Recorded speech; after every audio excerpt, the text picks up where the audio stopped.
was brought up to believe that it's okay to fail. It's okay to have a hardship and to feel sorry for ourselves. But as I grow older, I realized that we can always hosting a beauty party like that. It's related to what I'm going to talk today. It's about self-pity. This is why we need to stop hosting a beauty party. First of all, we have to know, what is self-pity? Based on medium.com, self-pity is an exaggerated sense of sorrow over one's own life, roles, and circumstances. And hosting a pity party, it's an idiom of having self-pity, because it's like you're having a party but no one's showing up for your party.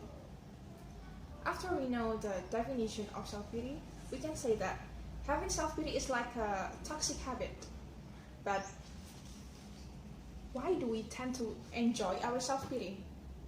It's simply because we are unconsciously looking for a validation for our pain.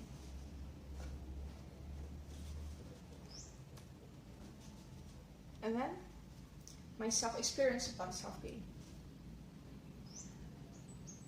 It was a few weeks ago. I remember it was exactly 2 days after my mom's birthday. That day, she didn't feel so well, so I told her to take a rest in her room. In the afternoon, when I called her, I got no answer. I went to the room and found my mom staring blankly at the wall. I kept calling her name, but she didn't respond at all. Then my dad called for an ambulance. My mom went to the emergency room, and the doctor said that she had a sudden stroke, which affecting her left brain. During the first day in the hospital, she didn't recognize me, my dad, or even herself. My world shattered suddenly. I mean, I often heard about quarter-life crisis or how tough adulthood is, but I never imagined that it would be this hard. I was very devastated at that time, but then I realized that I have to get back up. I remember a book that I have read entitled 30 Things Mentally Strong People Don't Do by anymore. And there are some things I can learn from that book about how to stop hosting a pity party. First is embrace your feelings. That day, I asked myself from the hospital window, what feelings am I aware of having? I kept telling myself that it's okay not to be okay.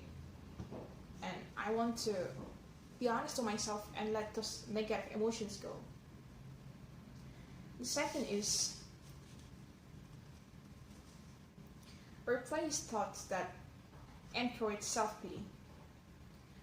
We have to know what thoughts leads to self-pity and then replace them with more positive thoughts. I kept telling myself that I have the power to change my story. I am brave and I wasn't made to give up. You can say this kind of words to yourself too, and even you can say it out loud. Last, don't expect immediate result. I always keep this in mind. Everything takes time. We know that the day we plant the seed is not the day we eat the fruit. And my mom may not be able to talk like before yet, but I have to be patient.